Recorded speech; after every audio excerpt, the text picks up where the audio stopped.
Imagine being arrested, not for stealing gold or bread, but for buying salt, a simple, everyday item, from the wrong person.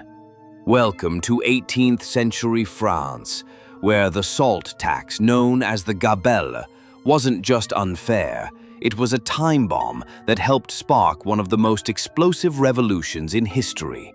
This is the story of how salt, yes, salt, helped bring down the French monarchy. The Gabelle was a tax on salt, first introduced in the 14th century. By the time of King Louis XVI, it had evolved into one of the most despised taxes in France. Why? Because it was unfair, complicated, and harshly enforced. France was divided into regions where the price and rules on salt varied wildly. Some provinces paid almost nothing, others paid exorbitantly high prices.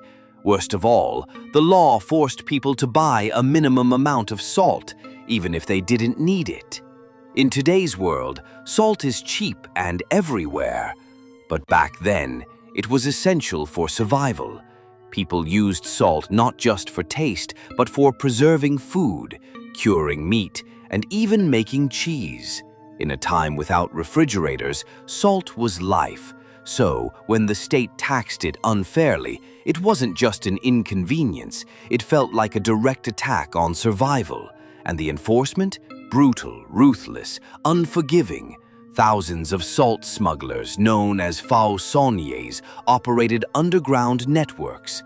The government responded with gabellus, special salt tax police. Punishments were harsh: fines, imprisonment, even death. Entire families were destroyed over what should have been a basic right. All of this led to growing public resentment. The Gabelle became a symbol of corruption and inequality. The Gabelle was more than just a tax. It was a mirror reflecting the deep class divide in France. Nobles and clergy were often exempt or paid little. Commoners, especially peasants, carried the full burden. The tax system showed how disconnected the monarchy was from its people. As Enlightenment ideas about liberty, equality, and fairness spread, people began to ask, why are we paying for everything, while the rich pay nothing? By the late 1780s, France was drowning in debt, and the people were drowning in taxes. Bread prices soared. Hunger grew. Meanwhile, the Gabelle stayed in place, a cruel daily reminder of injustice. The anger boiled over, and in 1789, the French Revolution exploded. One of the very first acts of the revolutionaries, they abolished the Gabelle forever. It's hard to believe that something as small as salt could bring down a monarchy. But the Gabelle was never just about salt. It was about inequality, oppression, and the people's right to fairness.